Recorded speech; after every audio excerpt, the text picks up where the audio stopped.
Oh, I'm on. This Hello, is Frank. Gilbert. Okay, we got a quorum. Mr. Holguin won't be here. He's at a fire on the Navajo Nation, so he said he couldn't be here. Mr. Gomez, I haven't heard from. Are you there, Frank? yes, sir, I'm here. Okay. I'd like to call the regular meeting of Cobre Board of Education into session. It is 5 o'clock.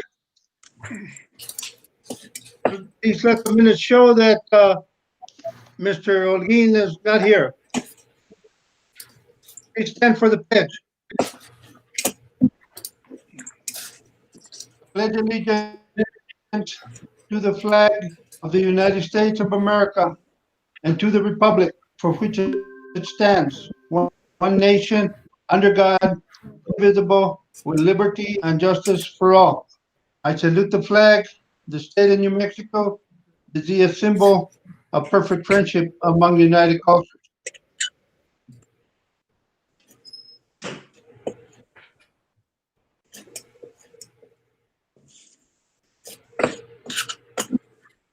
Entertain a motion for approval of agenda item. Gomez, so moved. Motion by Mr. Gomez, second. I'll second. This is Gilbert. Second by Mr. Guadiana. Any questions or additions to the agenda? Yeah, I had a. Yes, I had a. yes, sir, Mr. I'm sorry. Go ahead, Mr. I'll wait for you after your call. Okay. I had requested a closed session meeting to go over the performance objectives that we had set for superintendent.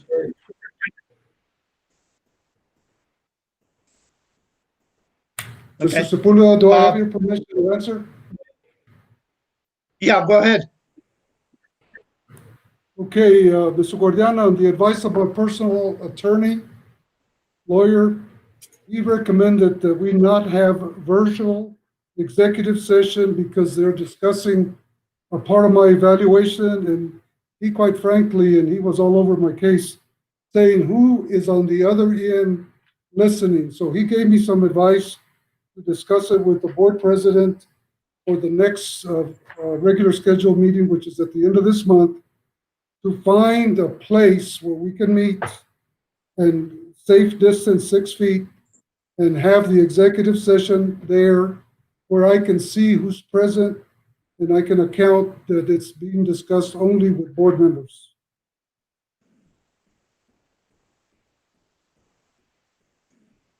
Okay, so that will be then on the next agenda and If, that accommodation. If Mr. Sepulveda can find accommodations, one that's recommended is also like the high school library or something like that where we could safely be apart. Okay, there seems to be plenty of venues within the school district to accommodate that. Yeah, I'm aware of that, sir, but I was just using Yeah, well, the high school. It'll be on yeah, the that's what we're going to be doing at the next meeting. We'll try to do it from someplace. Maybe all of us can be virtual with the rest of the people or something like that. And at the same time, that's where we can go into executive and there won't be nobody else on the other line. What's puzzling is the virtual part will accommodate that, and we had a closed session on a virtual format before. But you're not guaranteeing. Yeah, but the lawyer. Right. You're not satisfying me. Go ahead, Mr. Mr. Guardiana. Mendoza. I'm not satisfied that you all can guarantee nobody else is listening. And that's where I'm coming from. I'm okay with the executive session. I'm okay. I'm ready to go at it with what you all are requiring, but I want a guarantee that it is a true executive session. And I'm not comfortable based on the advice. I wish I could tell you exactly the words he told me, but I can't say that right now. But anyway, that's my recommendation that we consider doing that. I think it's the 27th coming up the last Monday of this Yes. month. Yes, It's the sir. 27th. Okay. Okay. Now, one more thing, Mr. President, before we leave this approval of agenda items. The high school principal has asked if we could allow her to discuss her handbook when we get to the administration part, because she wants to be done so that she can participate in a 6 o'clock meeting where they're having with the high school coaches to discuss the athletic handbook and the coaches handbook. That way she can be over there with Nelson to cover this. So I recommend we move G up before A under administration to assist Ms. Montoya in her request. Thank you, sir. Okay. Any other changes? I had a question on why we don't have minutes. They weren't circulated and they're not part of this agenda from the At the previous meeting. report, right, Mr. President, may I answer that? Yeah. Okay, at the request, Irene said she was not ready to put it on for approval. She asked that we go ahead and allow her to bring both of this meeting's minutes and the minutes from the last board meeting to the 27th of July meeting for approval then. And it was her request since early last week.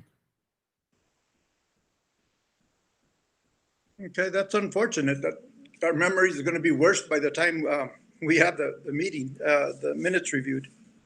I'm least sorry, mine is. Mr. Guardian, I'm sorry, I wish we had more, other than that, she said she was not ready. So I didn't want to push it. She said, okay, we'll get it going on that. And you're right, we tend to forget things. That's all, Mr. Sepulveda. Let's take a vote. Okay. Take a roll call vote. Mr. Holguin's not here. Mr. Guadiana? Aye. Myself, yeah. Gomez? Yes. Mr. Cordova? Yes. Motion passes. Bring us to update on unfinished business. Mr. President, report on the security cameras was for the ball fields. It was requested by Mr. Gomez. And at this time, we have Victor. Are you on, Victor, so you can report? Yes, sir, I'm on. Victor, are you on so you can go ahead and start? Yes, sir. Can you hear me? Yes. Yes. Okay, so the camera systems that we currently have in place provide security at the ball fields, and they are on a rotating schedule where they are also viewing the backsides of the high school dirt parking lot. We basically have them in a rotating form where they're trying to capture as much ground as possible. I cannot tell you guys exactly where they are. I don't want everyone to know where our cameras are, but we do have the systems in play. They are 1080p network cameras. They're recording 24/7, and they do not record audio. Is there anything else that you guys want to know about them?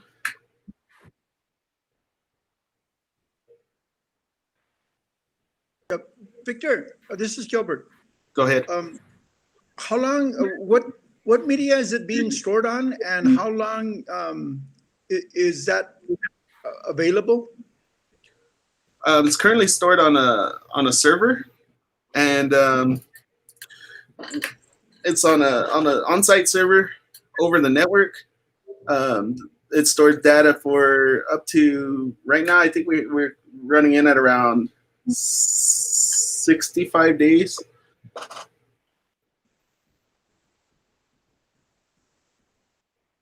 Then after the 65, you basically start writing over what was taken before?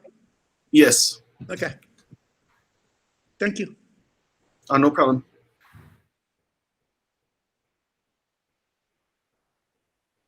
Okay. Is there anything else Anything on else? that? Nope. No, thank you, Victor, for the presentation. I appreciate it. Yes, sir. Thank you, Victor. Yes, sir. Okay, Mr. President, item B is calendar for Budget Committee. What I'd like to request here from Mr. Guadiana is that he give me the date that I could have Irene put the schedule for the whole year. Is it the middle Wednesday of the month, or how would you like it set up? And then we could have them at 8 in the morning, like we've been having them when we did have them. And keep an understanding that with COVID-19 around us, there's times that we will have to move it, but the goal here is to have a meeting every month. But would you be okay with, say, the third Wednesday of every month, Mr. Guadiana? Sorry about that. I was muted. I'd like to talk to Robert about his availability as well. He's still very interested in participating. And if you can also, we would like to get more committee members for this, but if you would help me out by calling Irene, once you and Robert decide on dates, and then she can set up the committee, and then we'll bring it back to the board for a report. That's okay? fine. That's fine. Thank you, sir. You're welcome. So the meeting will start in this month, correct? Yes, sir. Okay. Well, we're in the first week we are in the first week of the month. And if you could see what Wednesday would be best, let us know. And then just contact Irene, please. Okay. Next, Mr. President, it's public input now. That brings us to public input. At this time, Victor, do we have anything from the public?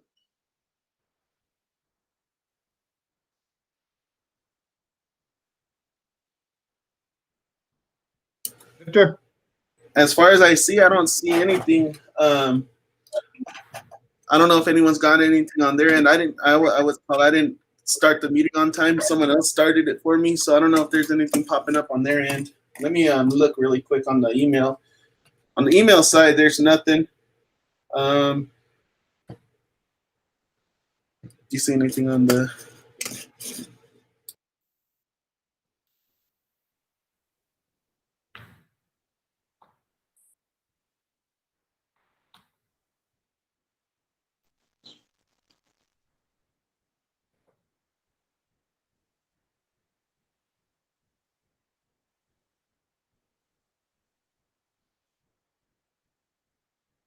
And there's nothing on the YouTube either there, Mr. Mendoza and Mr. Sepulveda. Okay, Mr. Sepulveda. Thank you. Yes, sir. Brings us to administration, sir. Yes, sir. As requested at the beginning of the meeting, I'd like to start with item G, Cobre High School 2021 Parent-Student Handbook. Okay, Ms. Montoya, you're on, please. Good afternoon, Board President and fellow board members. I am assuming they have given you guys the handbook. We only made a couple of changes. We did do them in red so you could find them easier.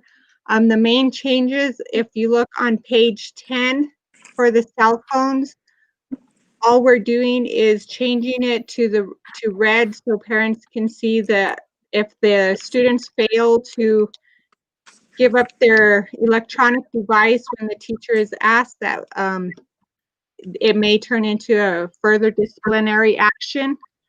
That has been current. We're just kind of enforcing it more in red and bold. That way they know it's in there. Also, another change was on page 13. And also in the back for the discipline matrix, what we did for suspension, for out of school suspensions, we are going back to a 5-day because we found that students enjoyed the 10 days off because they were still allowed to make up their homework with full credit. And they were posting that they were at the lake fishing and they were still going to get all their credit. So what we did was we changed the suspension back to 5 days.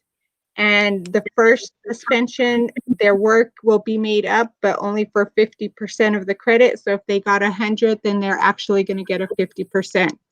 And the reason we did that was because we didn't want to give the student zeros because it was harder to come back from zeros. So we're still giving them the opportunity to make up their work, but now it's for half the credit. For any out of school suspensions after the first time, the homework makeup credit will go down to 25%, and that's where it will stay. So they'll still get to make up the work, but for less credit. And hopefully this will help deter the students and get them back in class so they're not missing as much class. On page 14, all we added in, and this was for Mrs. Chavez, was that students in NHS will also be held to the standards located in the athletic and activities handbook. So we will be allowing them to sign the activities handbook along with all other sponsored activities through the high school in case we should have any incidents as we did this past year. On page 19, on our dress code, we are going to allow the pants with the holes as long as there is something underneath them, because we had such a battle with the holes in the upper thighs. As long as they have something under their pants, we're going to accept it. We did add 3 tardies for lunch detention, and then after 9 unexcused tardies, the student will receive a 1-day in-school suspension. And then on page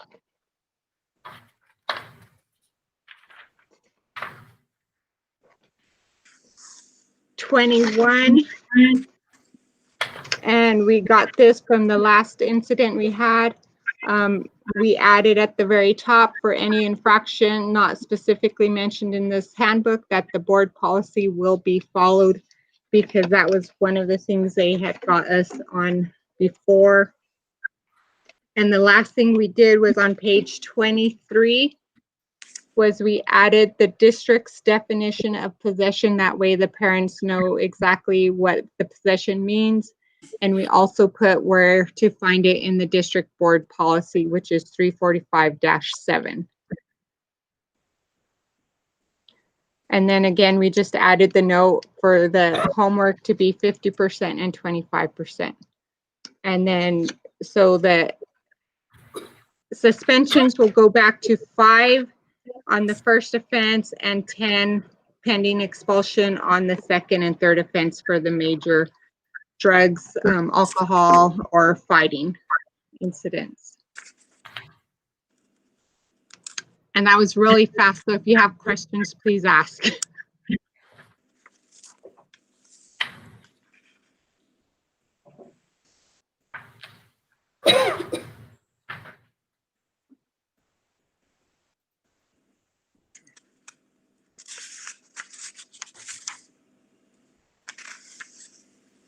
Any questions?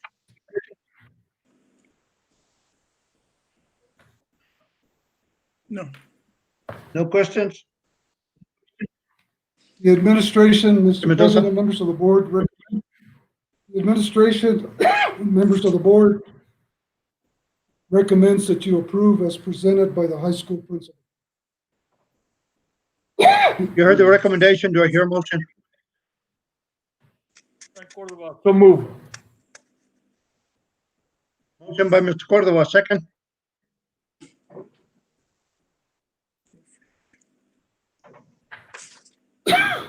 Gomez, second.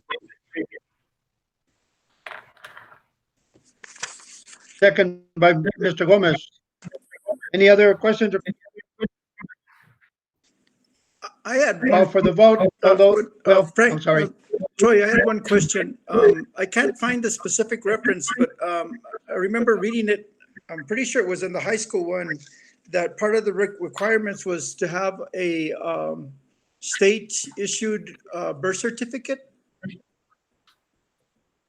That's not in the high school one. Okay, okay, I'll look at the other ones then. Thank you. Okay, Then I have no questions. okay. We'll call for the And if roll you- call vote. Mr. Guadiana. Oh, go ahead, Sandra. I'm sorry. If you guys have questions and you continue looking at it, please feel free to call me. And I can go Thanks. over it more in depth with Okay. you. Thank you, Sandra. I vote, yeah, aye. Okay. Okay. Myself, yes. Mr. Gomez,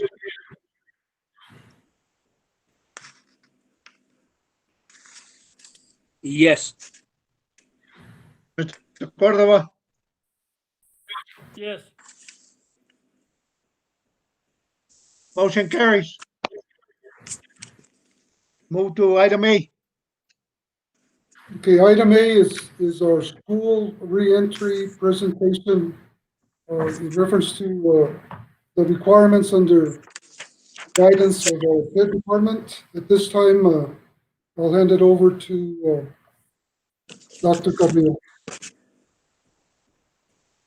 Mr. President, members of the board, Superintendent Mendoza, allow me to share the screen so that we can start the presentation. Give me a couple of seconds here.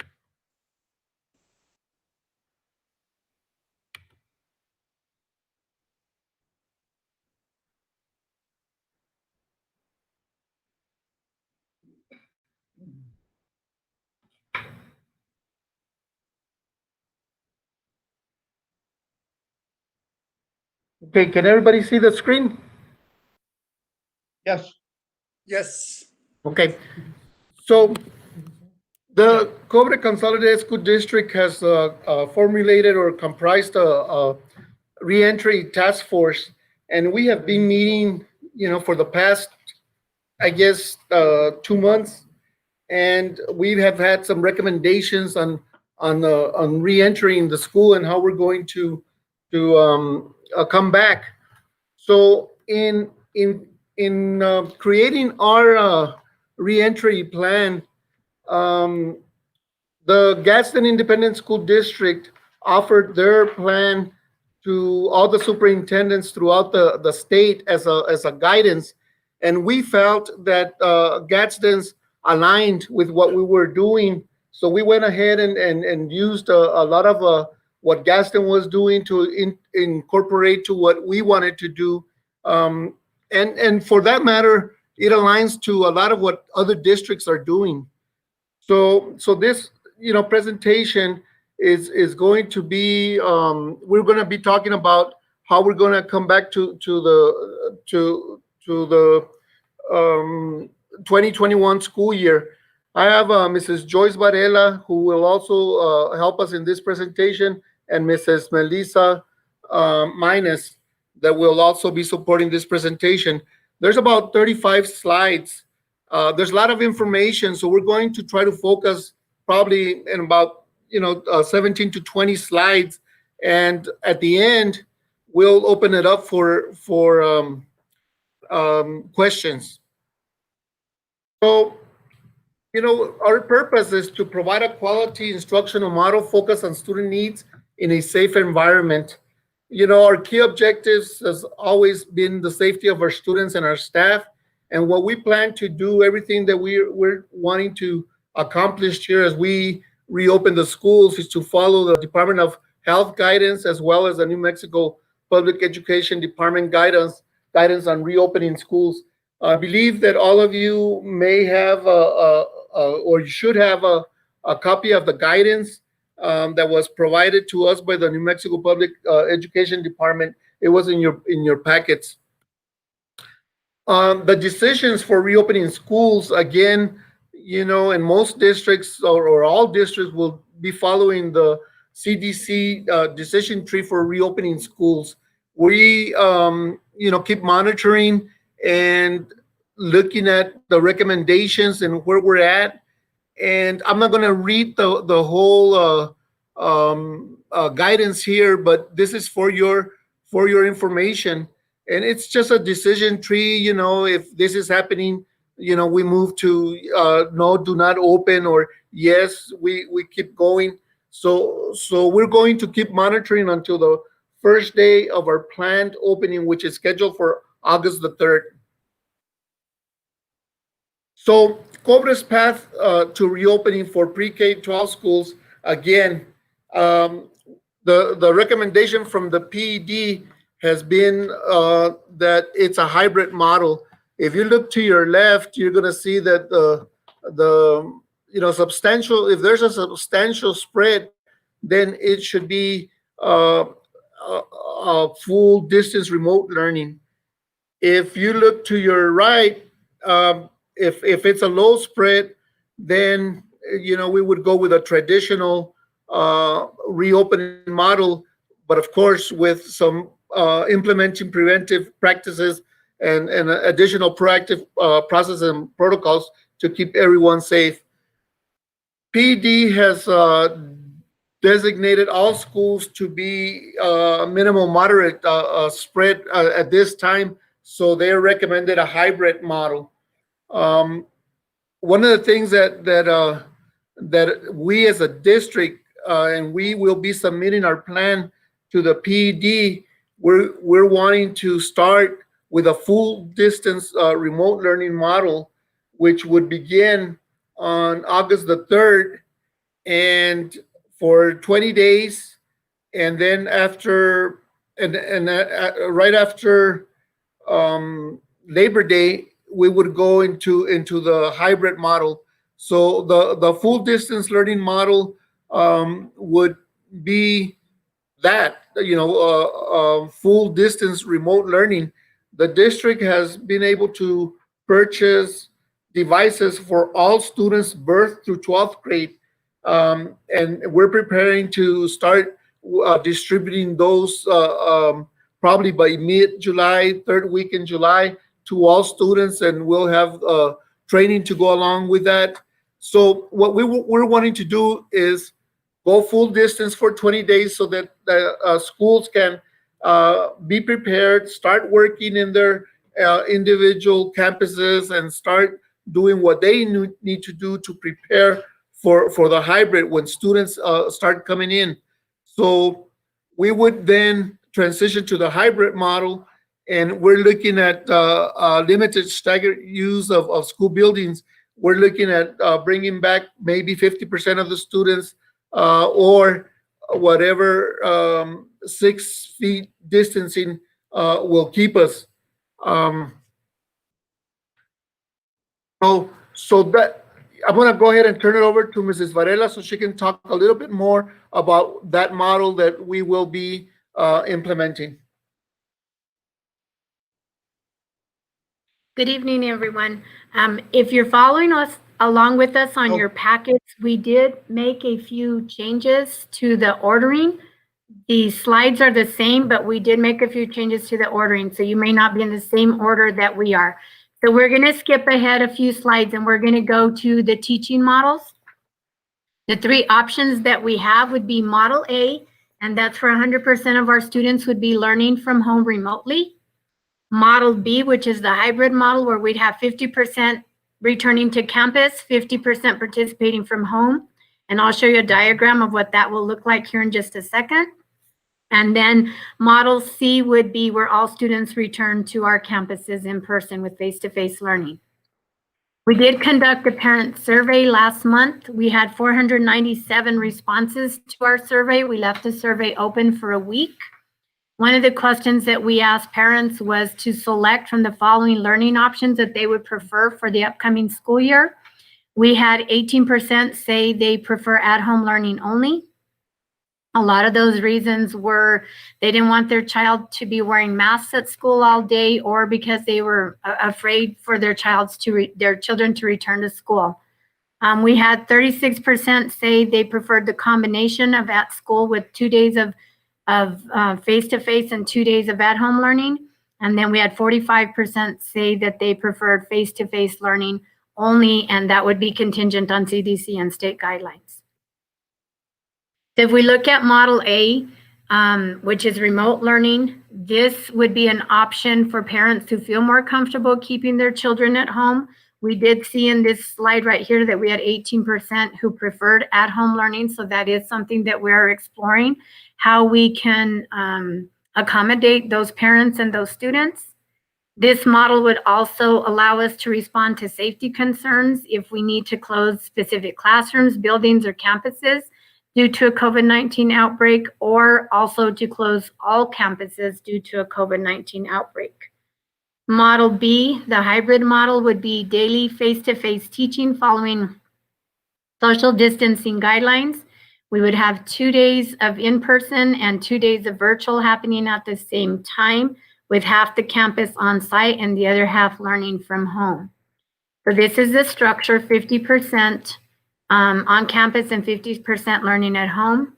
We have two different options that we were exploring. The first option would be to have Group A come on Monday and Tuesday of week 1, and then they would come on Wednesday and Thursday of week 2. Group B would come Wednesday and Thursday of week 1, and then Monday and Tuesday of week 2.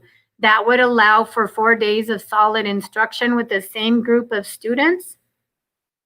Our other option is where we have the same group, Group A, come every Monday, Tuesday, Group B come every Wednesday, Thursday. That would allow for consistency for parents in figuring out childcare and knowing which day students come to school. So this is the one that we're leaning towards a little bit more than option 1.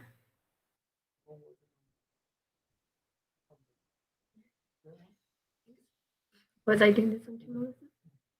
Okay. And then the last option is Model C, traditional face-to-face learning, and that would be based on New Mexico Department of Health, CDC, and PED guidelines. And when we have our traditional face-to-face learning, we do have, as Dr. Carrillo said, every student would have their Chromebook. So we will be able to even build in some online learning in the classroom as we have the traditional face-to-face learning. And Melissa will come up next.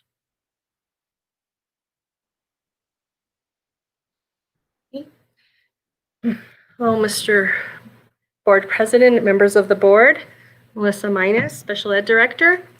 So I'm going to review our proposal. Okay, for Cobre, for our Cobre district. Again, this is what we plan to submit to the state for approval.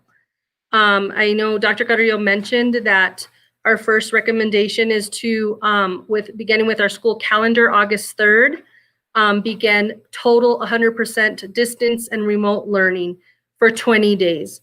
This will allow us to work with teachers, design protocols, safety protocols for the building, entry of staff and students, where they come, how they get their temperatures checked, how we move kids in and out of the building for lunch, to the bathroom breaks, things like that. So that'll give us some time to do that, and then conduct some professional development, all the while educating our students online. Then after Labor Day, move into the hybrid learning model, which is the 50% of our population in school, 50% online, and rotating that. We also want to address recognize and address the parents that are hesitant to send kids to school. So we still want to keep that 100% distance learning model available for students who cannot come to school.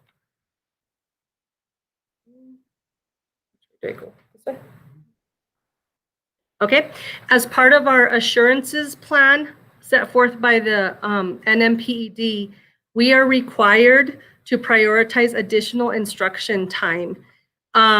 After the legislature in June, this past month, during the special session, they asked us to kind of look at our calendars and see where we could fit in time to recover instructional time that was lost during our last closure due to the health emergency.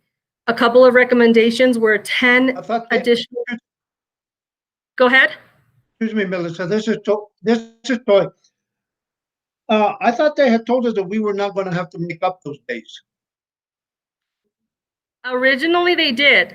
And so in the assurance document, which we attached in your board packet, so you could see what we had to ensure we were submitting, it's on page 3 of the assurances plan.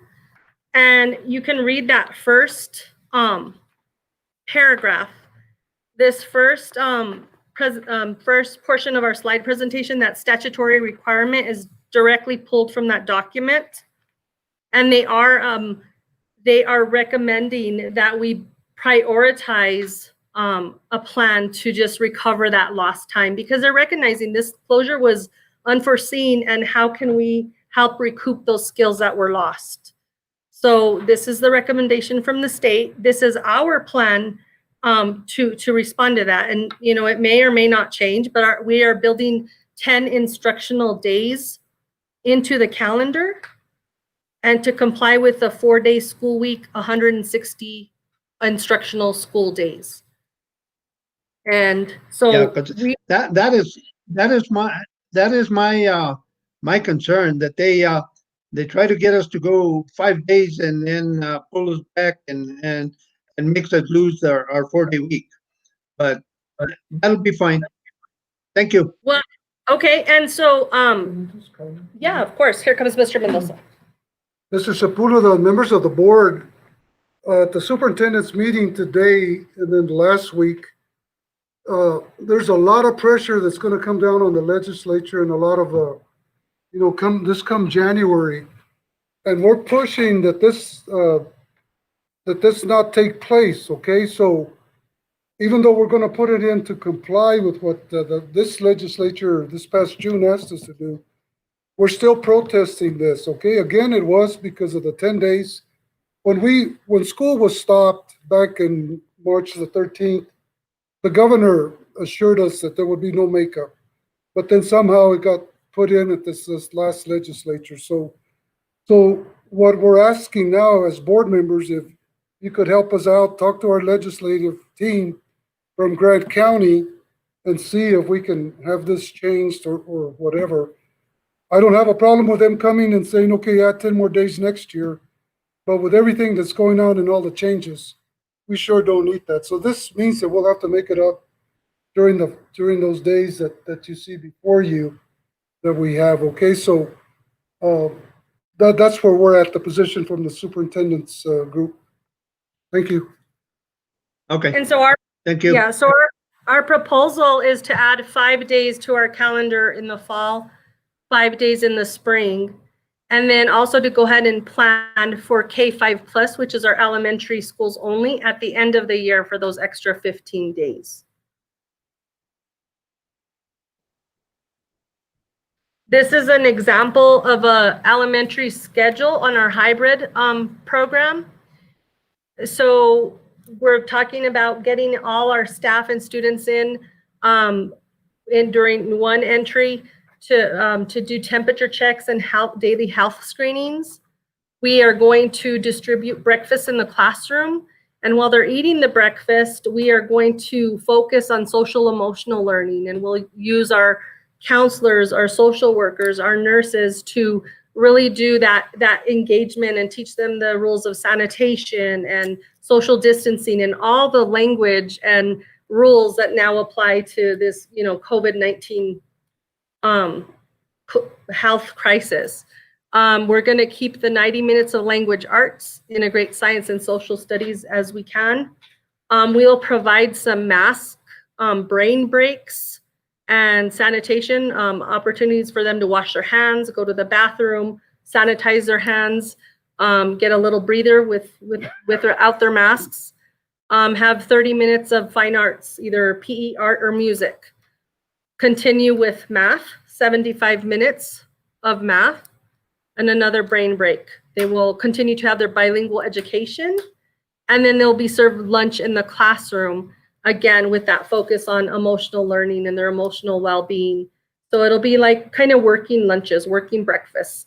We plan to dismiss the students at 1:20, provide that 30-minute duty-free lunch to teachers from 1:30 to 2, then have the teachers come back and do their online check-ins, their online modalities, you know, iStation, MobiMax, whatever they need to do, and then have their teacher prep time at the end of the day. And again, I want to just let you know that recesses are not going to be, you know, whole school. but rather they're going to be just based on the building principles, the individual teacher schedules, and kind of that guided flexibility when teachers and staff kind of say, hey, they need a little bit of a break. And so it'll be like an organized recess. This is a copy of a high school schedule. Again, we're adhering to their required schedule. They're going to have breakfast in the classes, second period, and then lunch in fifth period. But they'll go throughout the day. They're approximately 36 minutes long, the periods. And this is it's going to be the same schedule for our middle school and high school. And as you remember, we're moving the sixth graders to middle school. So it's for our 6th through 12th grade. Same thing, their dismissal is a little bit different. Theirs will be at 2 o'clock, but within the periods, moving in and out of the buildings, they're going to have staggered dismissals. So 9th grade will get out a couple of minutes early to go to second period, then 10th grade, then 11th grade, then 12th grade, like that. The same thing with 6th, 7th, and 8th grade. So they're staggering those rotations throughout the day to minimize the number of students passing by each other.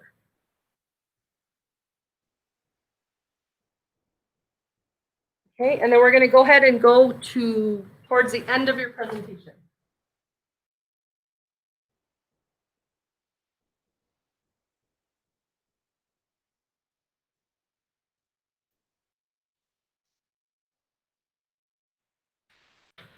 So what we plan to do in regards to distance learning and hybrid professional development, again, the district is going to provide reentry protocols and procedures. The team continues to work, and there will be a guidance document that will go out hopefully within the next 2 weeks to all staff members that will help support the reentry protocols and procedures. We will be providing professional development on PPE. We will also be providing professional development on expectations for hybrid blended learning, best practices for delivering instruction during the remote hybrid learning, and also professional development on how to assess during remote hybrid learning model and effective parent communication.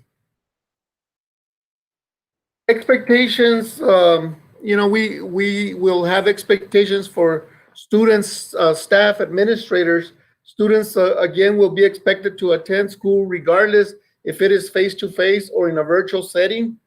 Students will submit assignments that will be graded in accordance with the Cobre Consolidated School District grading policy. Students can expect new content and topics to be taught. Of course, with this new learning curve, we will be providing new content via distance learning as well.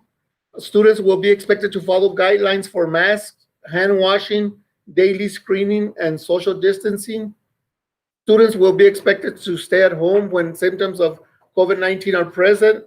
They or a family member is asked to isolate in the home environment by the New Mexico Department of Health or Cobre Consolidated School District nurse due to the presence of an active positive case of COVID-19. Expectations for our staff, including administrators, at all campuses, we expect that staff operate inside district reentry protocols and procedures, which everyone will receive an electronic copy. Utilization of district messaging systems, school messenger, social media, and email. Now, that's something that we really want to emphasize because this is the new way of doing business.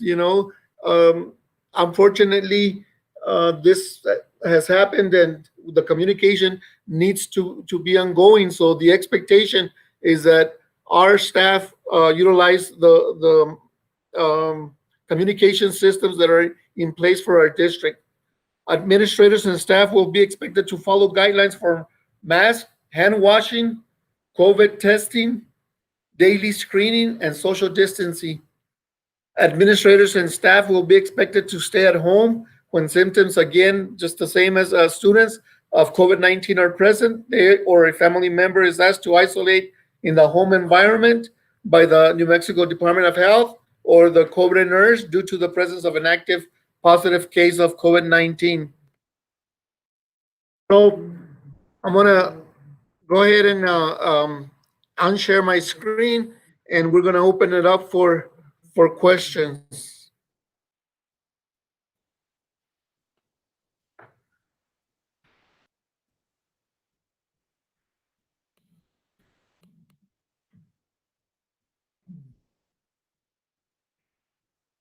Mr. Sepulveda, members of the board, after a presentation from three staff members here, the administration would like to recommend that you approve as presented so that we may send this off to the state and hopefully they'll respond immediately and see what they say. There is a possibility, board members, that they may not approve our 20-day because of last week with the Secretary of Education. He wanted to have everybody show up and start actually in attendance at the physical site. But he's gotten a lot of pushback from the superintendents, especially up north and us in this area. So I'd like to recommend that we go ahead and I recommend that we approve as presented with us starting their first 30 days virtual, staying at home, distance learning, so that our staff has time to go ahead and plan and be ready for securing everything that the CDC recommends, and that we go ahead and bring back the students on a AB schedule beginning the day after Labor Day. And I think that's the safest way to start. And then also keeping a portion of distance learning for parents and students that, for whatever reason, are not comfortable in their students coming back to school so early. So the recommendation is that you approve as presented, sir. You heard the recommendation. Do I hear a motion? Gomez, so moved. This is Gilbert. Motion by Mr. Gomez. Second. I'll second. This is Gilbert. Second by Mr. Guadiana. Second by Mr. Guadiana. Any other questions or comments? I have one comment or maybe a couple. We're saying that we want to start the day after Labor Day.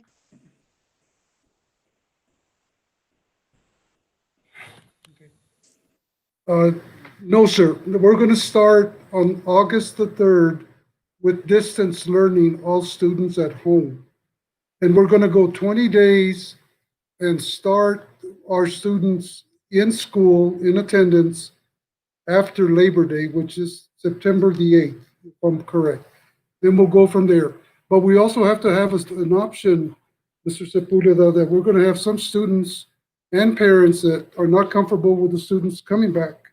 So we will continue to provide them with distance learning, okay? So that's the plan right now. With those students that are coming back the 8th, I don't see what happens now with 14 days after the 4th of July, how our virus in the county, right now it keeps growing. And that'll wait and see what happens 14 days after the 4th of July. I think we should also wait and see what happens after Labor Day, because we might have another spike there after Labor Day with some of those students. That's my comment. The next thing that I would like Mr. Mendoza to do is let's start working on a policy to include all of this stuff so that we have all of this on policy. So that was going to be my recommendation under items for the next agenda for the next board meeting. We have lots of things that are coming down, and of course we have to go through the readings. But yes, sir, I'm in contact with I forgot his name, with the person that's out of Nevada that's part of the New Mexico School Board Association. But yes, sir.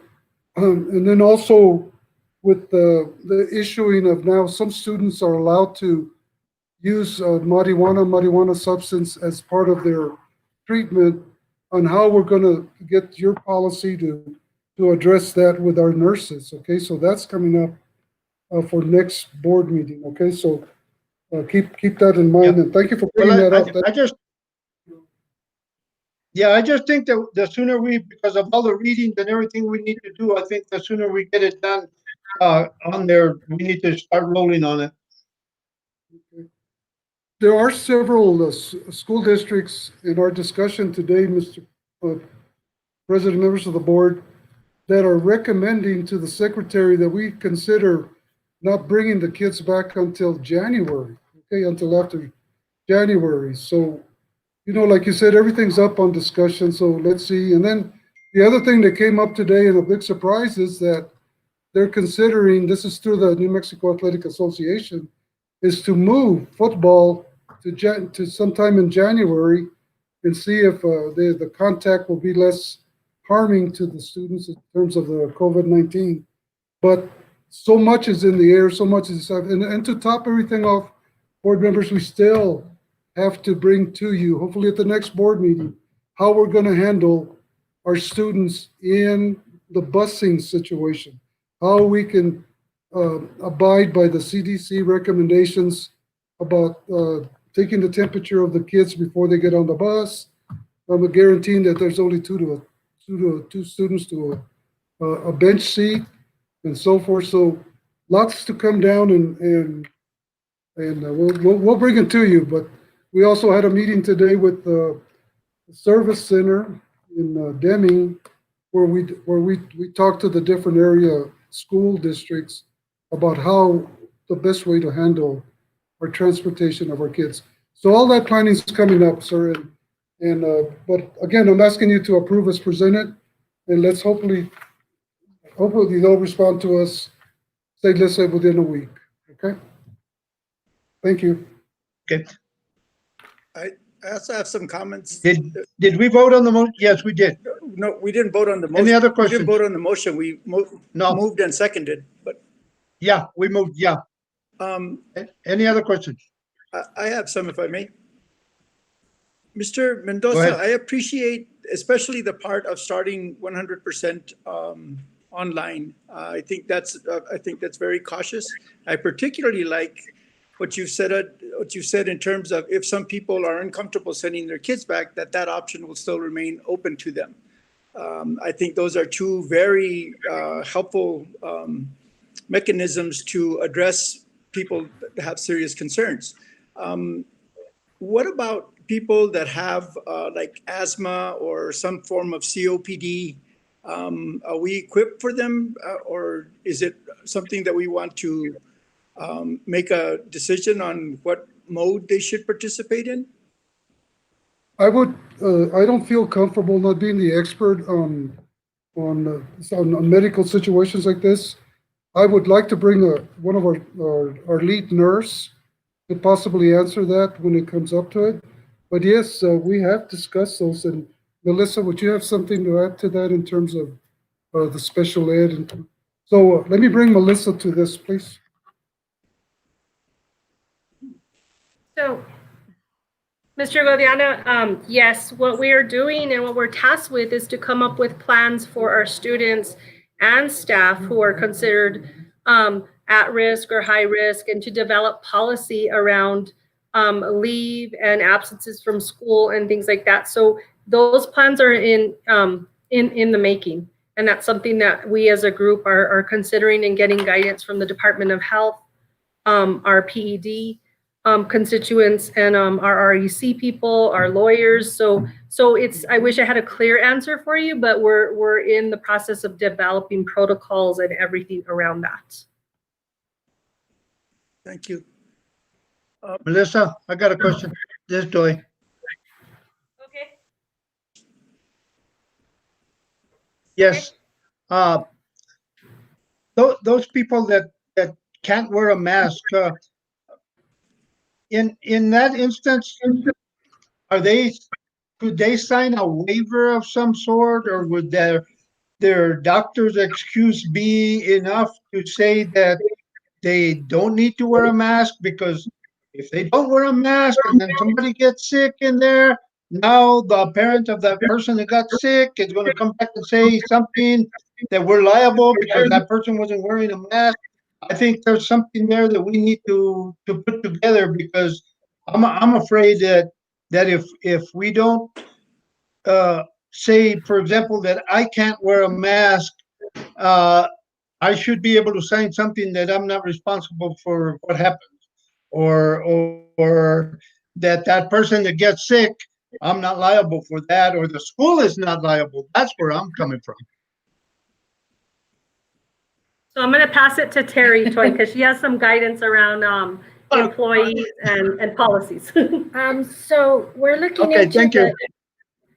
we're looking at the Department of Labor guidelines, because the Department of Labor is also giving us guidelines for how we pay employees and how what kind of leave that they can go on, or what is specific to the requirements on masks and so on. Without specifically knowing the cases, we do have to request that they get information from their physicians. So it can't be just an issue of, well, I have an underlying condition, for FMLA purposes, which is Leave Act and so forth. We have to make sure, for employees' sake, that we're documenting and that we're keeping that under consideration, because if somebody decides that they can't wear a mask but they're around everyone else without one.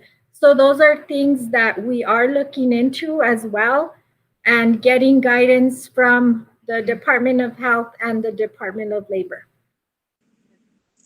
And then Toy with Thank you, Terry. Mr. Sepulveda. And then Mr. Sepulveda, with regards to kids or students, yes, if they have a documented health condition, we probably would work with the parents and the nurses and provide alternate means of learning for that child. We wouldn't want them to be specifically in the building with exposure to anything. So I think it's just a case-by-case basis, but definitely we need that documentation of that. Okay, thank you, Melissa. I still had a couple more questions. Frank, you haven't said anything, but Yeah, Melissa, I had one question.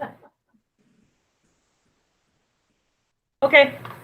First of all, thank you all for what you do, and it shows the care and the trust that you guys all have for our students and for the whole district. On our special ed students, Yes. someone that needs more like a one-on-one type learning or teaching, do we have the capabilities even in virtual to deal with the student like that, or keeping their focus attentive to our teachings and stuff? So yes, we do. We have, especially when we're virtual, we have our therapists and our teachers, our teaching assistants, and during our closure, I know everybody was scrambling to, hey, what do we do and how do we do this? And I think our district did a great job. Our EAs rose to the occasion of the ones that needed side-by-side. They got on with parents and provided specific instruction for them. So yes, I do think we have that capability. Also, we know that during our first 20 days, there's a little bit of flexibility with bringing some of our special needs students in for some targeted interventions, introductions with the teachers and things like that. So I think it can be based on the needs of that child. And yes, I think we can do that. I think we're in a position where we can build supports around the family. Yeah, thank you. Uh-huh. Anything else? I have a question that kind of goes along that line, but it may be a more broader question, because it's looking at the pre-K through like second grade that are not likely to be that attentive in on an online platform.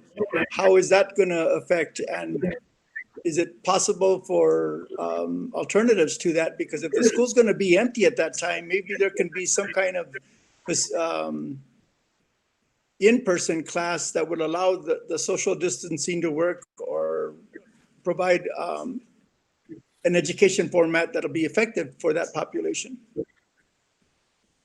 So I'll go ahead and answer that question. The recommendation from the PD has been, to pay special attention to birth to third grade, and wherever we can to bring him in, because of what you just said, that those kids are the ones that are in the most need and have the least attentive or attention spans. So we are working with our teachers, our primary grades teachers, to see how we can hopefully be able to bring more of our kids in. I know that when we closed the schools way back in March 13th, one of our pre-K teachers took the lead and started teaching remotely, and really engaged the parents in our district. And so yes, it was a little difficult, but it's doable to do the distance learning as well. But we're working on both ends to try to be able to provide the face-to-face as well as the distance learning. So yes, we're taking that into consideration as well. So how would you assess its effectiveness in terms of deciding whether you need to do something differently or not? So again, student participation, teachers' recommendation. Teachers are the ones that are interacting with the families. One of the things that we really found out when we went into the distance learning with elementary or early learning families, that the family engagement went up. There was a lot of families that were interacting with the teachers. So that it wasn't and it was anecdotal, but yes, we saw that our family engagement was working, and so we'll be monitoring that. We'll be trying to see, based on parent surveys, we will be sending other surveys to make sure that we're meeting the students' needs in regards to how parents are feeling, but mostly through the teachers and how they're seeing student progress. And along those lines, regarding the development of the plan, I'm sorry to see that teachers weren't surveyed. I think that had, at least from some of the teachers that I spoke to, that had a very negative effect. And I don't know how you can recapture that, but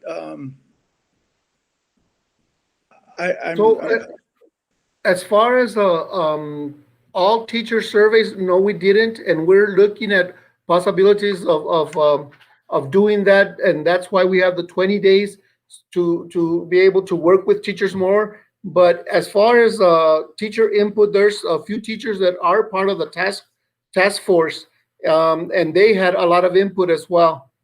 Yeah, the unfortunate thing is that all those teachers that weren't there see the district having an interest on surveying the parents, but not surveying the teachers, who have a much bigger vested stake in it professionally, as well as the number of kids that they have to assure safety.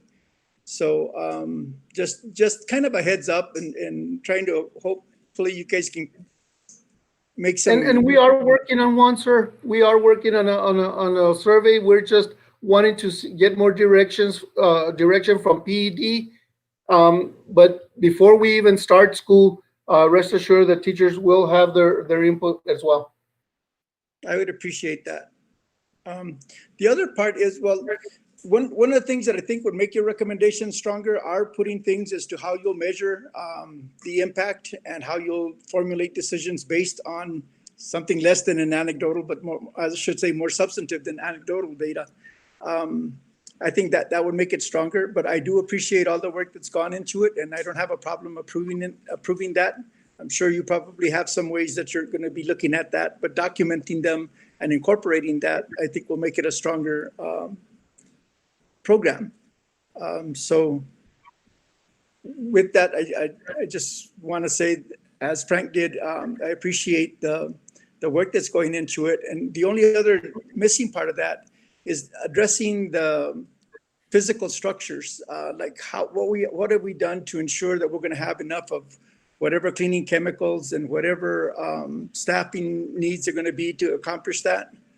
I know that's been one of Gabe's biggest concerns, and we're getting real close to August 3rd, and having one meeting right before then is not going to give us a level of comfort that we would like to have.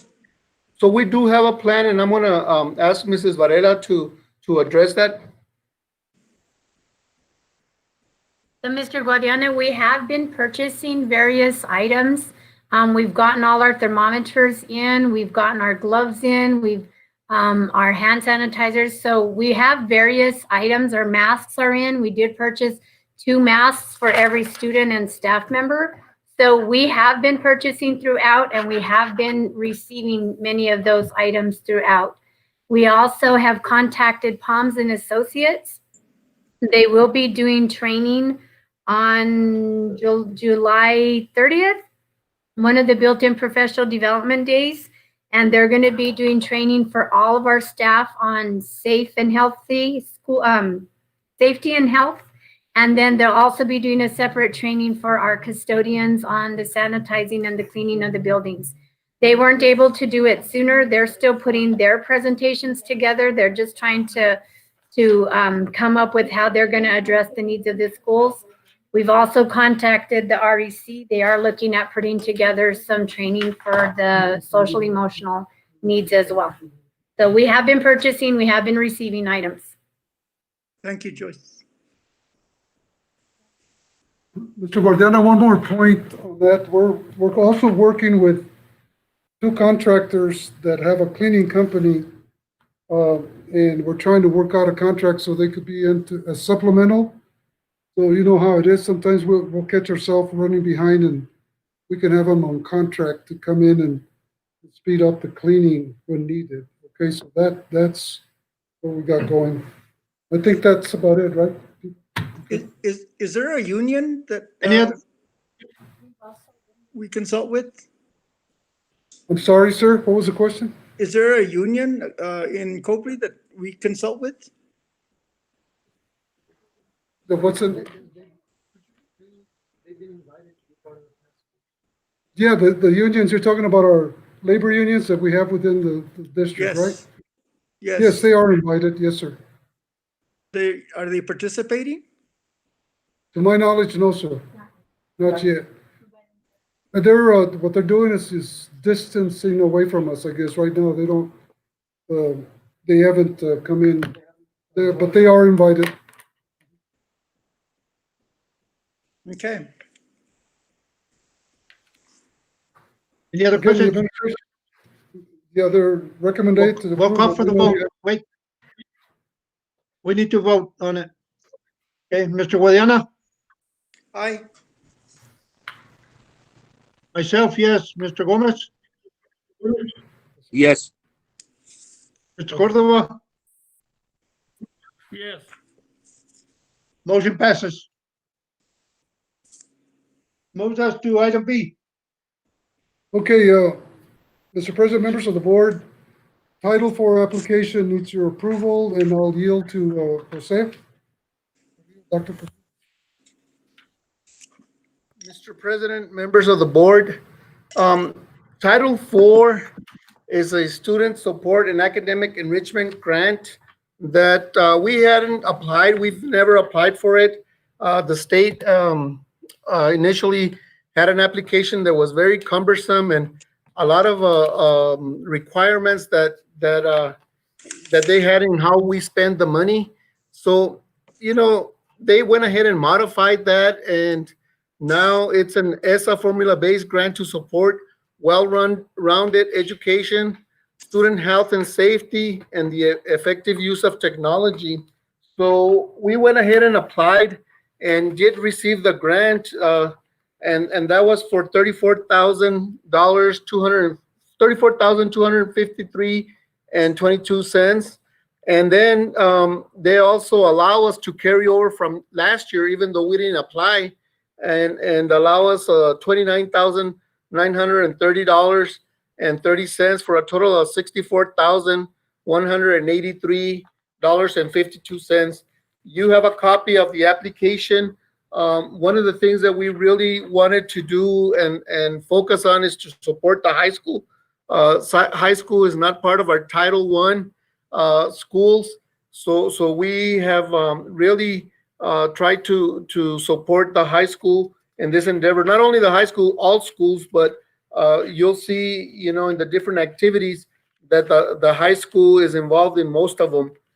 We wanted to make sure that they were able to use a lot of the funding. So again, the funding is broken down into 3 categories.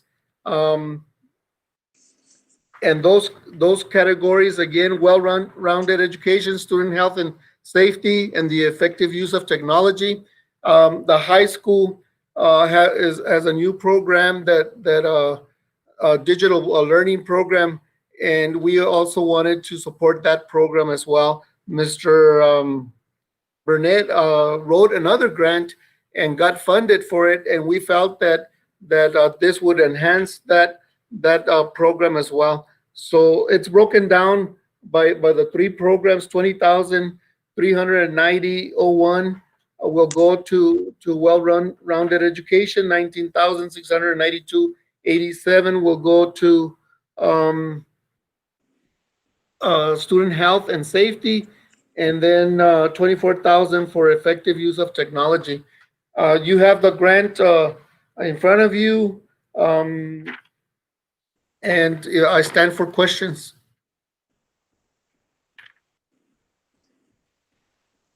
Don't have any. The $18,000 for professional development on the area of effective use of technology, Yes, sir. that's kind of a lion's share of the grant.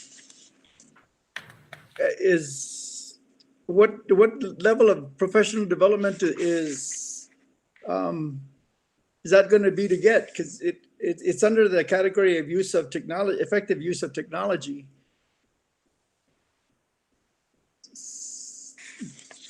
So again, the professional development, and if you look at activity 4, the district is focusing on the specific needs of at-risk population and will purchase assistive technology and adaptive equipment. It goes on to activity, let me see. Hold on. Activity 7, professional development in digital literacy. Professional development will be provided to students and staff on remote learning through the various platforms. We are also purchasing Canvas for the high school, so that's going to entail professional development. The professional development that we were talking when we presented our reentry plan, that it's going to entail a lot of professional development for students and staff. That will be part of it as well.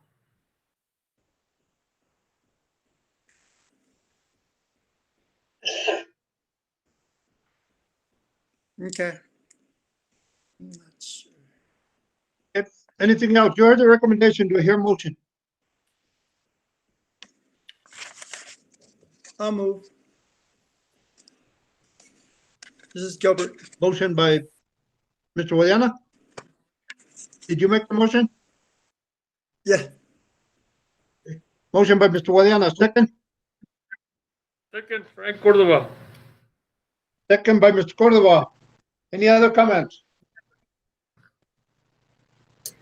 Mr. Off the vote. Sepulveda, Mr. Sepulveda, Go we ahead. do have a comment on the YouTube channel, and it's from Jessica Brooks, and she's asking, how will social distancing guidelines be met during a 10-minute mask/bathroom break?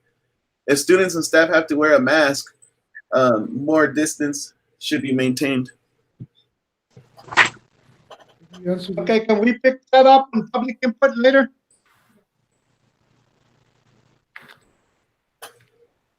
Yeah, I'm sure we can. I just wanted to bring that up. Okay. All right. We'll call for the vote. Mr. Guadiana, Aye. Mr. Gomez, Yes. myself, yes, Mr. Cordova. Yes. Motion passes. Moves us to item C.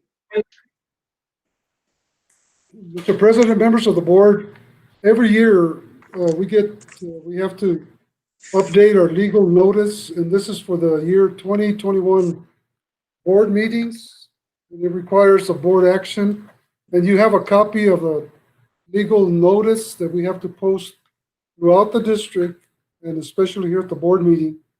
And it's there for your approval, and it's dated for today.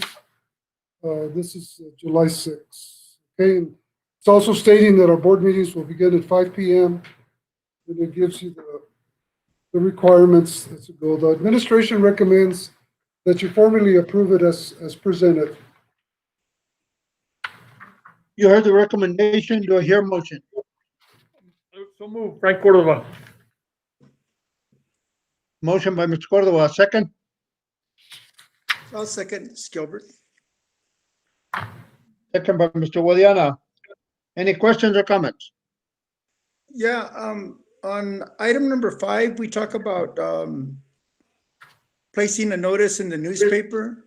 Are we currently doing that? Because I've heard a lot of comments that a lot of people don't know when the meeting is unless they're hooked up to the messaging system over the phone and text. Mr. Guadiana, that is correct. Every Tuesday before the following Monday, we post it in the newspaper under legal notices. And that's one thing that I have to compliment. Irene does do that, and we've done it every year since I've been here for this. I'm starting my 8th year. We do that. Like for this particular meeting, we had to post it last Tuesday, and it's in the newspaper. And so Guadiana, we have copies of it. We're required to have copies of it here for audit purposes. And Irene faithfully does wait for the newspaper, come in, cuts it, and puts it in there. Yes, we do, sir. Very good then. Okay. Call for the vote. Mr. Guadiana, Aye. myself, yes. Mr. Gomez, Yes. Cordova. Yes. Motion passes. Moves up to item D. Open meetings resolution. I do see you have a copy of the resolutions there, and I think Mr. Cordova, Mr. Guadiana, I think you were referencing to the resolution number 5, but this is another requirement paper that if you'll notice, we have to approve it yearly, and this is also for record, and we have to send it into our attorneys, so their office, they have it. And this is dated for today, the 6th day of July. Requires signatures of the president, vice president, secretary, and both members. Everyone has to sign it. And if you approve it, we'll try and get it delivered for signatures, hopefully starting tomorrow. Administration recommends that you approve the resolution as presented.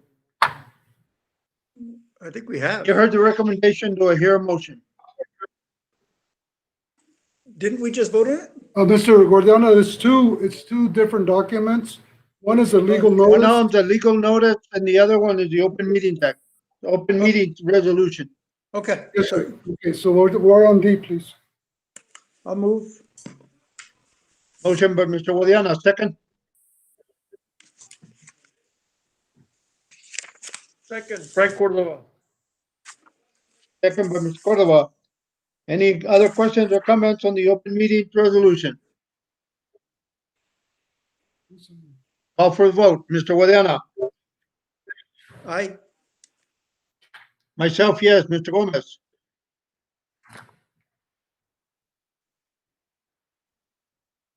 Mr. Gomez,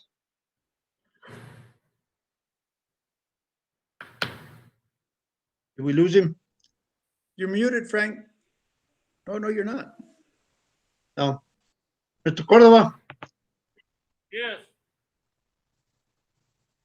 Troy, I'm back. Yes. Thank you. Motion passes. Moves us to item E. Item E is the elementary student handbook for the year 2021, and Ms. Barrera will present for the elementary. Barrera? Mr. President, members of the board, Mr. Mendoza, all the changes that we've made on the elementary handbook are in yellow. Basically, the biggest changes are we added some verbiage related to COVID-19 and the school reentry. We did change the parent letter on the first page. We felt like the letter that we had previously really stressed attendance, and we feel that we're in a different place right now. And so we revised the letter to address that. We did add some definitions for attendance on page 7. And then the other big thing that we did was we changed the SAT RTI process to the MLSS, the multi-layered system of support on page 17, as that's what we're going to be using this year as opposed to the process that we've had in the past. So those are the big changes. There are some little things in there that we did add as far as language is concerned. But if you have any questions regarding the handbook, I will answer whatever I can. Joyce, surprise, I have Any a questions? question. Sorry. On page 7, and a couple of places throughout, you referenced the, like for the excused absence or the unexcused absence, you reference that they fall within what is established by the policies of the local school board. And that differs from the other schools. And do we have policies on the school board on excused or unexcused absences? Yes, there is in the policies. In the school board policy? In the policy handbook. I don't understand what you mean by the policy handbook. Is that the school board's policy school board handbook? Or policy. is it? Yes. Yes, the school board policies. Mr. Mendoza, is that inconsistent with the other schools in terms of like what the high school and the middle school have? They don't make a reference to the school board policies. Off the top of my head, Mr. Guardiana, I'm not sure, but I know that the district policy handbook policy runs each of the campuses.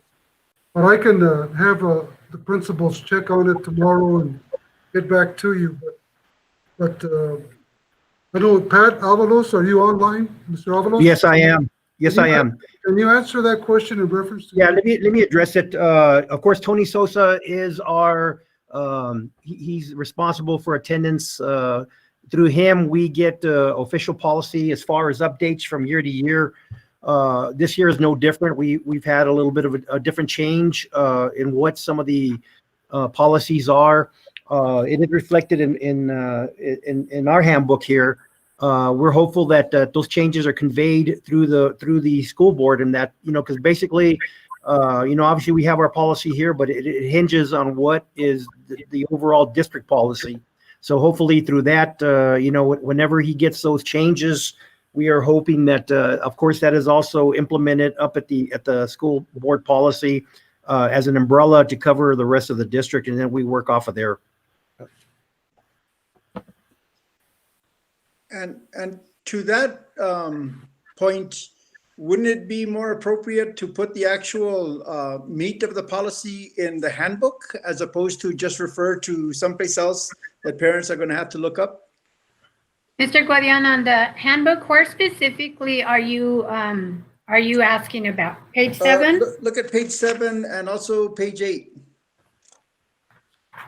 The last bullets on both of those pages.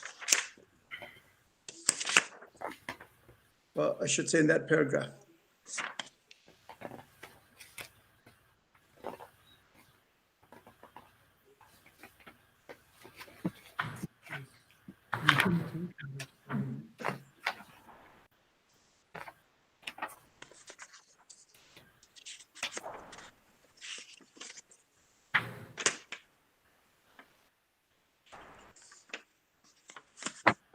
I don't know the policy number, but I know there is a student attendance policy. I don't know the number right now.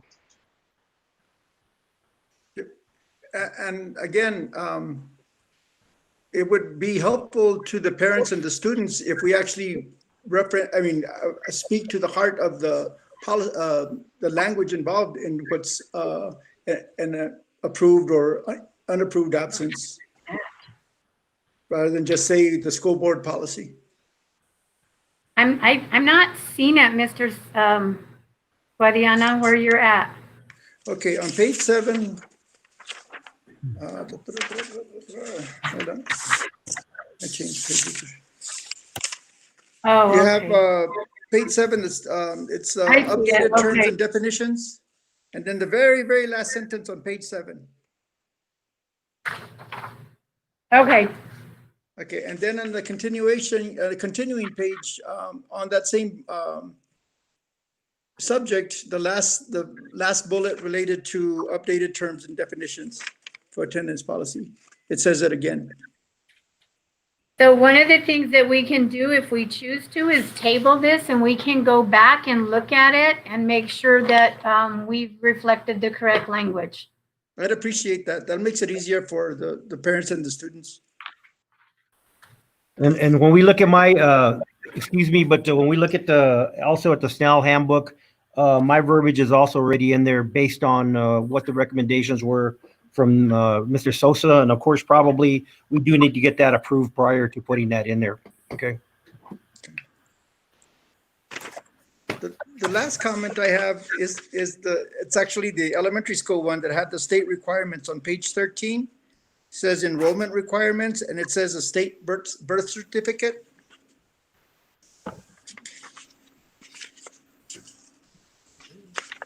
Yes, Why is that there? because we do require a state issued, not necessarily New Mexico, but a state issued birth certificate. We're requiring citizenship? No, just the birth certificate as part of the registration. Then it could be a For birth certificate age from another country. Okay. Yeah, that's correct. To verify the age requirement is met, especially coming into kindergarten or 4Y. Okay, so if you just say birth certificate as opposed to state, say somebody from Mexico is coming and we're just trying to determine age, would it not be appropriate for them to use that birth certificate? Yes, it would be. And Okay, we've accepted those. so if you could make it more specific or should say not specific to state.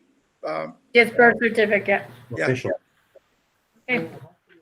Thank you. Yeah. Any other questions? Mr. Sepulveda, this is Maureen Peru. I just wanted to make sure that you all knew that the attendance policy information was it is in full in the high school handbook, just to clarify. Okay. Thank you, Marie. And Okay, Mr. sorry, Sepulveda, there was one more comment, and that's on Okay, page 28. We Joyce, say if the child exhibits, in the middle of the last paragraph on sick child policy, in the middle sentence of that, if your child exhibits a temperature of 100.4, you will go to the school nurse and the student will be isolated and that you'll be contacted to pick up the child. Do we have a specific process to isolate kids? That's part of our school reentry where we have, in the PowerPoint, there was one slide that specifically addressed in each school. Yes, we would be isolating the students and we would have a place to isolate them in each school. It might be a little bit different location, but yes. Okay. And the 100.4, that's on the advice of the CDC. Okay.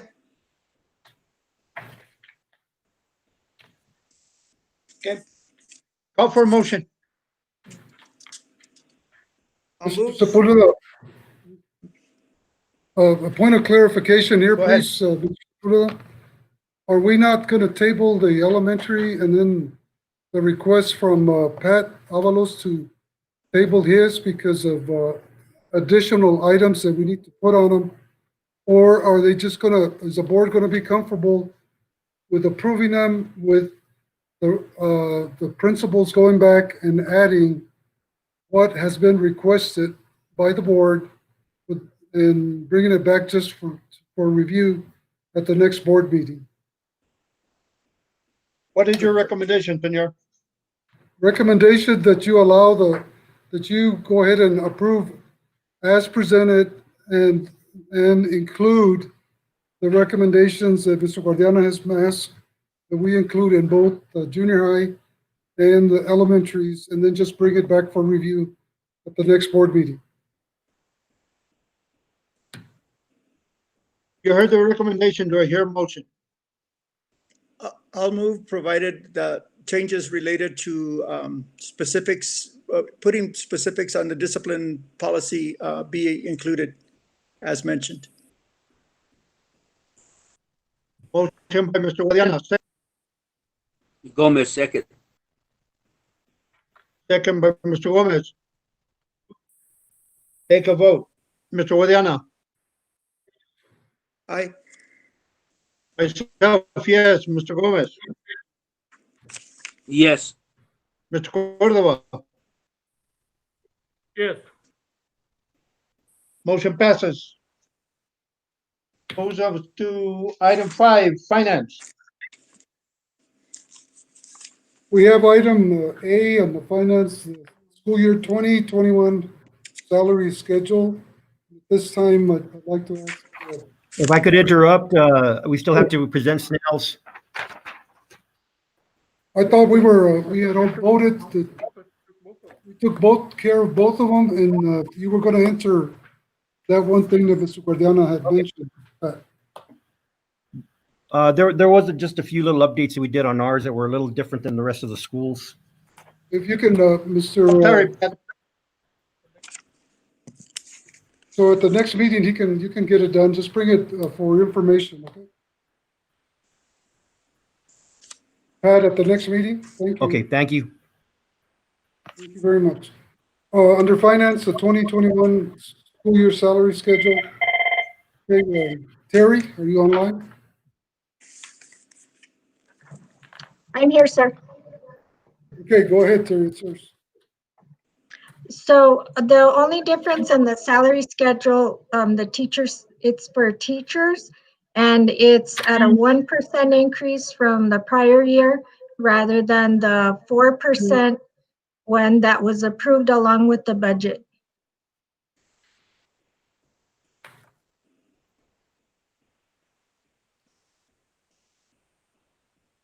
The administration recommends that you approve as presented. You heard the recommendation. Do I hear a motion? Gomez, so moved. Motion by Mr. Gomez, second. Second, Frank. Second by Mr. Cordova. Any other questions? I have a question. This is dictated by the state, correct? We don't have any discretion in this? Correct. And we have to approve And it? this was passed on House Bill 1. And so the PED does request that the salary schedule have board approval. And there's no flexibility as to making any changes? Or is there? We are going with the mandate of the 1% increase on the bill. There, at times, they have given discretion, but at this point, there is no discretion.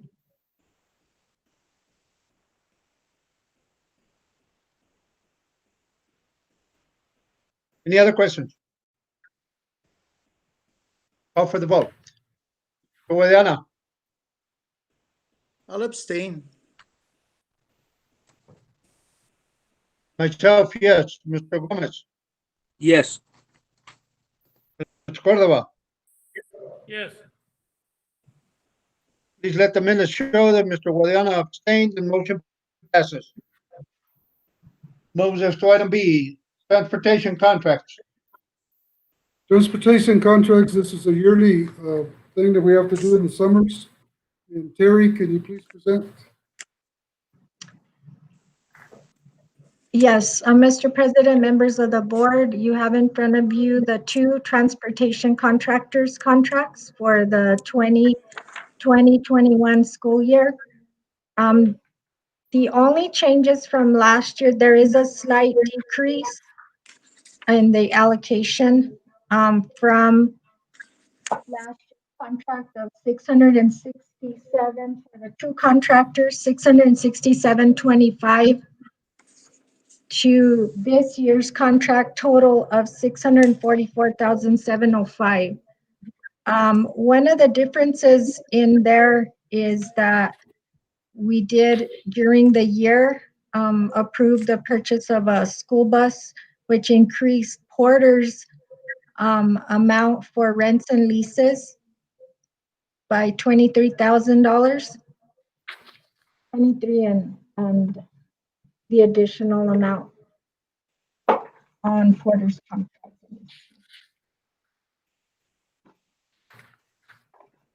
On the addendum page, it gives you the breakdown, appendix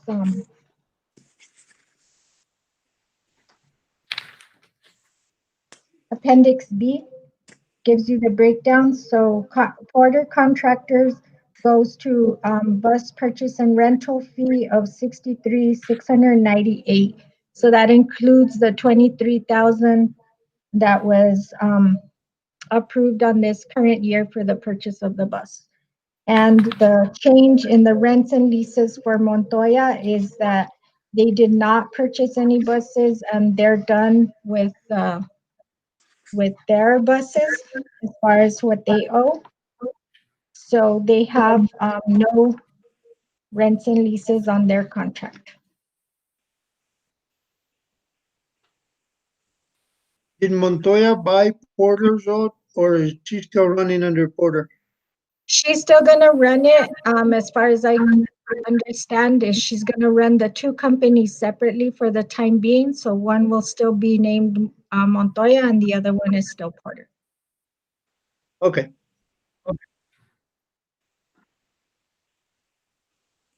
Any other questions? Recommend that you approve the contracts as presented. You heard the recommendation. Do I hear a motion? So move. Frank Cordova. Motion by Mr. Cordova, second. Gomez, second.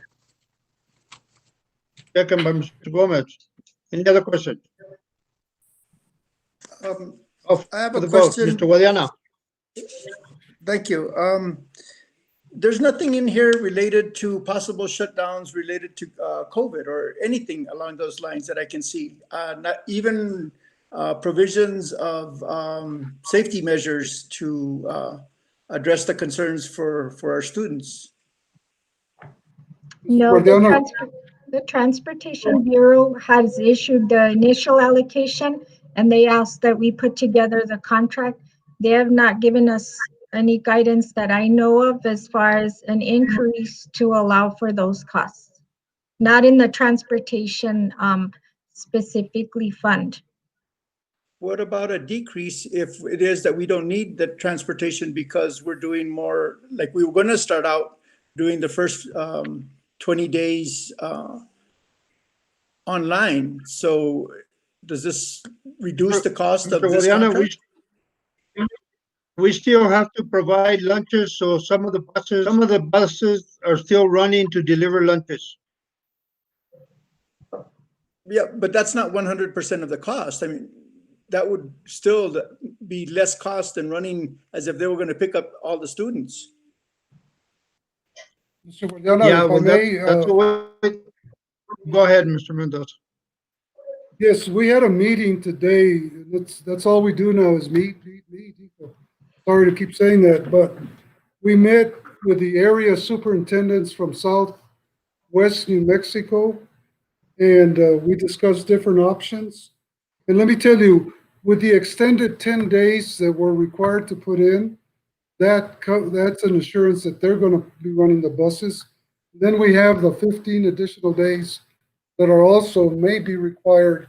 That'll take us into 2 weeks into June.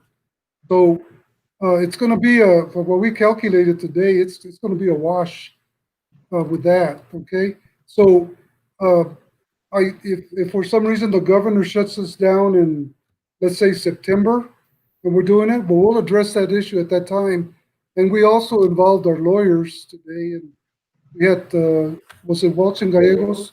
Walsh and Gallegos were involved, and they gave us the assurances that because there's a clause in that we don't want to consider that we're just as a donation to them or as a gift to them.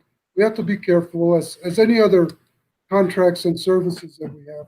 But as soon as we know more things about it, we'll do that. But as part of our responsibilities as a district, we do have to provide the hand sanitations, the mask for the kids on the bus, and Porter or Miss Montoya, she was online with us today. Actually, she was here along with Mr. Porter.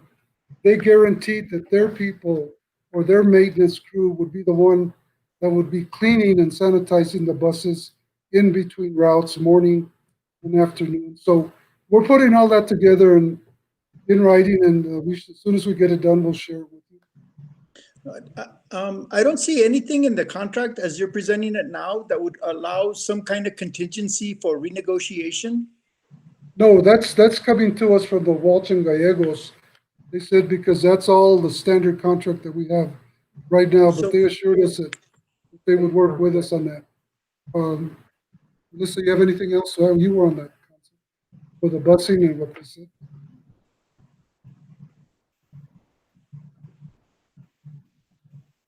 So one of the items that was discussed that yes, even though the state issued contracts are not, they're kind of just a template driven, but they're asking school districts and contractors to be flexible.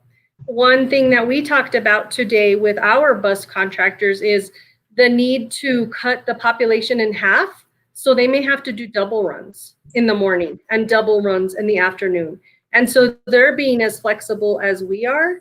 So maybe the days may cut down a little bit, but sometimes they're being asked to do lunch runs, like Mr. Sepulveda pointed out. They're asking to minimize the number of students on a bus, so they'd have to go back to that same route. And so those are the things that we talked. And then availability of drivers. Sometimes somebody may have to do double, triple duty. They may have to employ additional staff members to meet the health screening requirements. That's one thing that Tina and Mr. Caston shared with us, that a bus driver is not allowed to exit the bus. So they said we may have to employ a bus aide to do the temperature checks. And so they're going to be incurring additional costs that may or may not be related to like the bus route per se. Does that make sense? Yeah, it just seems like it's an area that we're not prepared for, that the state hasn't moved in that direction, and leaves a lot of loose ends that could lead to litigation or just increased costs that we're not budgeting. Yeah, you're correct, Mr. Guardiano. We're addressing it though with our legal, and we'll keep you posted. Okay. I think George might have had something to say, but I think he was muted. Yes, I was just going to mention, Mr. Wyder, that the Department of Transportation isn't moving as quickly as the PED is, and so it's actually put us behind the 8 ball on a couple of things. I visited with some vendors, and I visited with Ms. Montoya also, because one of the things that was some parents that had a concern that they talked to me about was, all the chemicals that we're going to use to sanitize the buses. So what I'm looking at with some vendors is we have some UV lights that are portable that we'll be able to possibly get and purchase so that we can use them on the buses, and we can actually sterilize the virus. It's not an any virus. It doesn't kill the virus, it sterilizes it so it doesn't continue to multiply. And those are what those lights are for. You know, I'm visiting with vendors also for classrooms also to see if we can do it in our schools instead of using the chemicals also. You know, so as soon as we have all that in play, I will bring it to the board and to Mr. Mendoza on the cost and see how much it'll run and if it'll be more cost effective for us also. In visiting with Ms. Montoya, she liked the idea better than using the chemicals and spraying everything. Thank you, George. You bet. Thank you, George. Okay. Did we vote? Did we get everything done? We haven't voted yet, right? Any other questions? Call for the vote. Mr. Guayana? Aye. Myself, yes. Mr. Gomez? Yes. Cordova? Yes. Motion passes. Bring the superintendent report. I have a couple of items, and I apologize for not having this in writing today, just been busy, but I'm happy to report that this last week on Tuesday, we had a total of 66 employees participate in a COVID-19 testing that was held at the high school. We had a drive-by where our Department of Health that was here present, and I myself was tested, as well as the administrators that are working this summer, all our coaches, our high school, our school staff that was able to come in. So we had a total of 66, and I'm proud to report that as of today, all the reports are coming in negative. I'm not sure if all 66 reports are in, but it's way almost over 50 reported. So that's good news that we were able to do that. And I can tell you we survived that awful thing that they used on our nose. It was hard, and I can assure you that I wasn't one that was crying, because it was hard, okay? So I do recommend that the board members, if you haven't, and Mr. Gomez, I know your department takes it, so you must have had several of those already. That's something we all look forward to. Now, next week, board members, I thank you for having the board meeting this week with us. I've went ahead and decided that we will give all our employees that are 12 months get a full week off, so we will be closed the 13th through the 17th, and we'll reopen a week from Monday. Okay, so well deserved by our employees that have been working so hard with everything that's going on. So that'll happen next week. And without any questions on what I've said, I'd like to bring in Dr. Carrillo to answer that public question that we had. Yes, Mr. President, members of the board, there was a question on how social distancing guidelines be met during a 10-minute break, mask bathroom break. One of the things that we're asking schools is to come up with a plan on how they want to take those breaks. One of the examples that was given was that teachers would take students outside and have them social distance and removing their masks to take a break. You know, if students and staff have a mask break, more distance should be maintained. We agree with that comment from that we received. So we are promoting social distancing during breaks as well. Thank you, Mr. Carrillo. Thank you, Dr. Carrillo. Items for next agenda, please. Anyone? Anything else from the public first? Your evaluation. The closed session for your evaluation. Okay, I got that.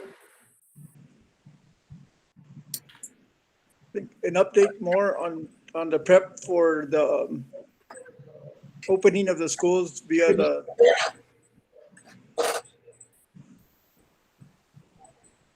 I'm sorry, can you repeat that? An update on preparation before opening the schools, since this will be just a week before it opens. Yes, sir, we will. We'll have George come in on that one also. I understand there's another request on Dr. Carrillo that just came in, public input. But busing the students also. Yes, okay, we'll get it. That's for next week, I mean, for the next board meeting. Next board meeting. Dr. Carrillo, you want to come in?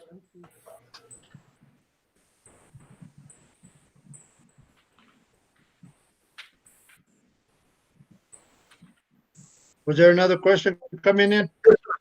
Yes, sir.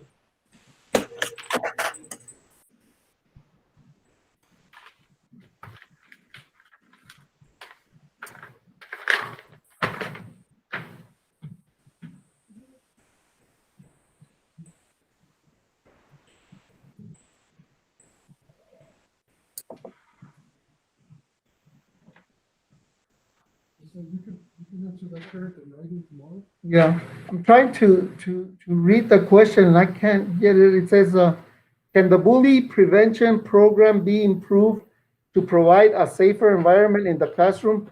Some staff members agree that bully prevention needs to be improved. And then also, can it be updated in the handbook because it seems very vague and doesn't provide depth in handling bullying?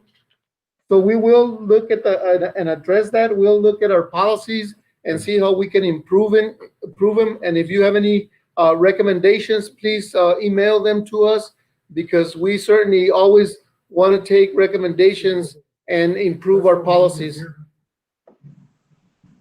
And along those lines, Dr. Carrillo, I did notice at one point they had the 3 tiers of enforcement, and at the end of that, there was a statement saying that given this, if the severity merits it, that they can choose a higher level of discipline than what's been prescribed. And I appreciate that. I think that helps a lot. Yes, thank you. I guess Any other that thing? concludes. I think that concludes our meeting today. Motion to adjourn. So move.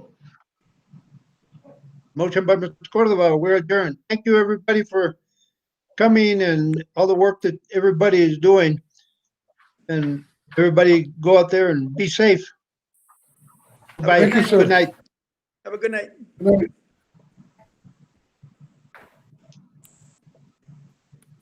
Irene, give me a call.